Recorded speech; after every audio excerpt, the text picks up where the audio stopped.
This is Frank, and you're watching part 6 of our Concept 6 Top 10 Named Ranges. Next to tables, using named ranges overlaid with tables is probably one of the most important concepts of building proper formulas in Excel. Let me give you an example of why this is so important. If I click here at the total and I put in a sum of these numbers here under data and enter it, everything works fine. Except, of course, as soon as I add another number, it doesn't include that. I do get a warning, I get an error, but it doesn't automatically include this. And so this becomes an ongoing problem for me. So what I'd like to do is I'd like to make this a table because I know that a table will expand, and I'm also going to make it a named range. So there's a quick and easy way to do this. First, I'm going to hit Control-T to make it a table. And then under the Formulas bar, there's a place here where I can make it a name. And I can hit Create from Selection. I love this button so much that I've added it to my Quick Access toolbar. So when I click on this, it's going to suggest a name from the top. And that often makes a lot of sense. Whatever's in the top row, data, stat, regions, is a good name for that data. So I'm happy with the name data, so I hit OK. So what I've created is a named range. If I click here and I click on data, I'm going to see that it selects those cells. And I'm pretty happy with that. But also, because it's a table, the named range carries the property of the table. So when I add more data here, the named range automatically expands. But not only that, so does data. So now when I make a formula, I'm going to hit equals, sum, and tab. And I'm just going to start typing data. And I see that it selects it. Don't push enter at this point. Instead, I have to push tab to select it. And now I can press enter to put that data in. I'm going to do the same with average, equals AV. I'm going to hit the down arrow key. I'm going to push tab. I'm going to say data. I'm going to push tab and push enter and put it in. I'll do one more time for the minimum. Equals, min, tab, D, it shows data in the list. I push tab to accept it and enter for the final answer. So this means that my formulas are going to stay intact. Means if I go to here, I can make formulas here too. Equals data, or equals, sum of data, or equals the count of data. And for any function that I put in, it'll be easy for me to update those formulas. But when I go over here to the named range and I add new data, it's up to date here and here. And I want you to notice how quickly we were able to make those formulas. We're making formulas that are looking at a moving target on another page without even going there, and they're not going to break. This is incredibly useful. Let's go through that one more time. I'm going to hit Control-T to make it a table. I'm going to press OK. While it's highlighted, I'm going to use my Create from Selection. I'm going to hit the top row. I've got my formula in here for stats, equals sum of stats. Tab till I get onto it, or down arrow, then push tab to accept it, and push enter. I'll do the same with the average for stats, equals AV, down arrow, tab to accept it, type stats, tab, push enter, equals min, tab, stats, tab, enter. For this one over here, I'll finish this up and of data, and I need a max here.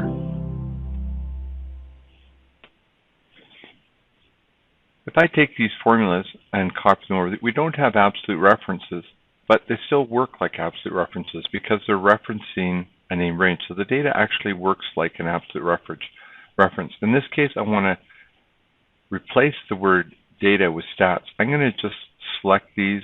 I'm going to do a Control-H for find and replace. I'm going to find data, replace with stats. I'll hit replace all, and all my formulas are up to date. I'll go to named ranges. I'll do a couple more things here. So this data here, I need to be heading, so I'm going to do the same, Control T, and the top row. Do the same here, Control T, top row. Let's click into this table here. So I got a table with information. Get rid of my name there. And I'm going to make this into a table. So Control T. My table has headers. I'm going to hit OK. I'm going to put a formula in here for an order ID. I want this to be record 1 and the next one record 2. So I'm just going to use the row function. I'm going to tab and close tab. It pushes enter and it numbers them off. But the numbers are too high. They all need to be reduced by 1. So at the end of the formula, I'm just going to add a -1. And now I've got the numbers here. Now you're going to see under the vendors that there's lots of repeats inside here. So I want a list of unique vendors. This wasn't covered in the workshop because this new function, this unique function, is just being released. And I have it on my computer as an early adopter, but you'll be able to get it very soon. So when I hit equals and I hit unique, this is a powerful function. I can simply select the array that I want to look at. I'm going to click here, press down, and that's all that I really need to do. So I'm going to push enter, and you're going to see that even though the formula is only in one cell, it spills into as many additional rows as it needs. The challenge with a list like this, before I could have copied this, pasted it, and then hit remove duplicates, but it wouldn't update. If I go to the bottom of this list and I add another name on here, you're going to see that it automatically expands because this is a named range overlaid with a table, and it's just automatically expanded into here. Now, I may want to sort this list. And so if I do this, there's another new function called sort. And I can hit sort. What would I like to sort? Well, I'd like to sort all of this. And I can just push enter, and it's going to sort this list automatically. And as names get added or removed to this list, I go down to the bottom, say Bob has joined the group. Bob is added to this list, but he's dynamically sorted in this list here. And so I can put this together. I could also do this in one formula as well. Simply typing in front of here, typing sort and tab, and I'll put a close bracket on the end. And this is going to give me a dynamic, automatically expanding list that is automatically sorted. And I can delete this formula here. Let's try something here. I want to make pick list. We're going to need this in many different occasions. So this would be data validation. Inside here, I can only type something out of this list. So I can't type Calgary, I can't type BC, I can't type anything else except for what's in that list. And so I want to restrict that.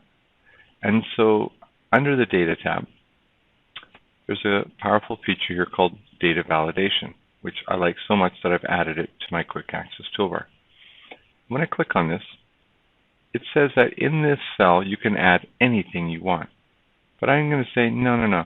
It has to be something from a list. I'm going to go to the source, and at this point I could take my mouse and go select, but then I will limit it to E2 to E6, and it won't dynamically upgrade. So I want to put a named range in here, but I've got a lot of names going on now. And so if I can't remember the names, one of my favorite keyboard shortcuts is to press F3. F3 is going to show me all the named ranges that I have in this book. And if I scroll through here, I find one called regions, and I go, that's it, and I hit OK. I notice it says equals regions. If I try to type this in, I have to remember to put the equals in, and I have to get it exactly right. In this field, it doesn't give me any sort of assistance. So I hit OK. And now when I go here, you're going to see a pick list, and I can pick anything off this list. If I add another region here, and I call this one coastal, you're going to see that it dynamically updates to be included into the list. If I take this list and I sort this list here is instantly sorted to match that list. If I go to departments, here we'll do the same thing. I'm going to use data validation. I'm going to say it has to be a list. I'm going to click into the source. I'm going to press the F3 function, and I'm going to choose department. Okay, we're going to pick up from here. I'm going to click into departments. I'm going to hit Control T. I'm going to make this a table. I'm going to make sure I name the header by the top row. That's great. I'm going to click into this list here. Anytime I see a list like this, I'm going to make this a table. For the order ID, this should be order number 1. And so I'm going to use the row function for this. And when I do this, it tells me what the row is. But of course, all my numbers are one number too high. So in the formula, I'm just going to add a -1. And now my rows are automatically updated. Inside here, you're going to notice that I've got many different vendors, and there's duplicates. If I needed to make a list, a unique list of vendors, I could select this column, paste it over here, and then remove duplicates from that list. But there's a brand new function. We didn't cover this in the conference because the unique function was just being released, but I'll show it to you in this video. I'm going to hit equals, and it's unique. And now I can choose the column that I'm looking for the unique array from. And that's all I have to put in. And when I push enter, you're going to notice that it automatically expands to the number of characters that it needs. I can also add a sorted function. Again, I want you to notice this is a new spill formula, and it's going to be equals sort. And I can sort this list. And when I push enter, it's going to sort it dynamically into this list. So if I go to the bottom here, and I add a new name here, and I add Bob, you're going to see that Bob, in the first case, gets added to this list dynamically, and in the second one, gets sorted. I can do this all in one by clicking in front of the unique function and just adding a sort around the formula. And I put a close bracket on here. And when I do this, this becomes a dynamic sorted list.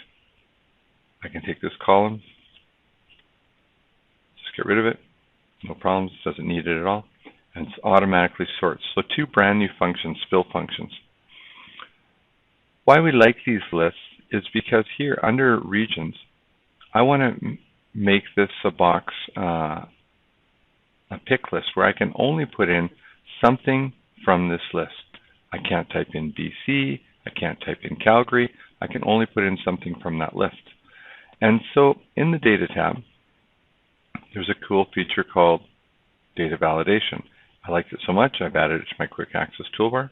So I'm going to click on it here. And in it, it says in the first box, what are you going to allow? And right now it says anything. So I'm going to change that. It could be a whole number, it could be a decimal, it could be a date, and in this case it's going to be a list. And I could at this point select these 5 cells, but then if new data is added to this, it won't update. So instead I want to use a named range, and I know that this data is called regions. So I'm going to press the F3 button, and this shows me all the named ranges in my list.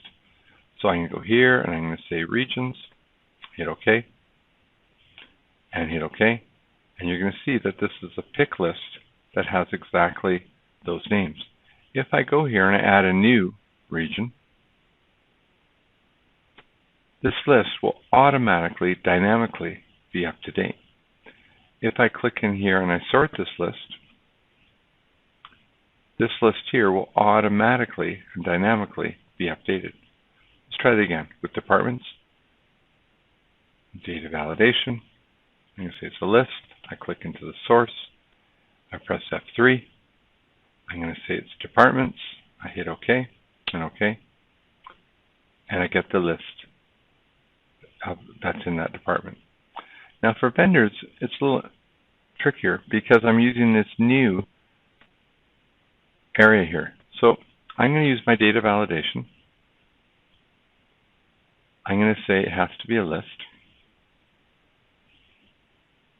In the source, I'm actually going to go click on this one cell.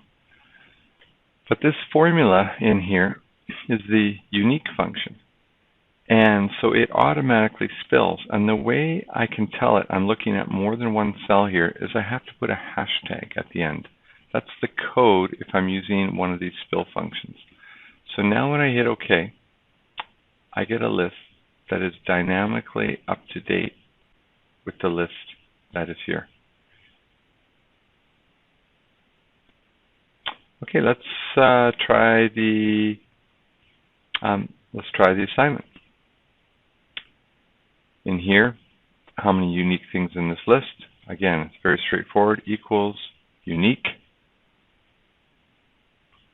And I select full column, push enter, and it gives me a unique list in here. Want to count how many? I can simply select the list, and I'll look down here and it tells me 85 unique items. What I want to do for this assignment is that I have a hidden sheet somewhere here called purchase price. And what I'd like you to do is find the average of it. And so I simply have to put in the formula equals average of purchase price, push enter, I'll get the answer. The total cost, well, we need the sum for that. Sum, purchase price, push enter. The number of items, well, we're going to use the count function for purchase price. And I'm looking for the most expensive. So for that, I'm going to have to use the max. And you'll get your answers. Those are some very powerful concepts. One of the most important things that you'll learn, to have a named range overlaid by a table and use that named range reference in all of your formulas.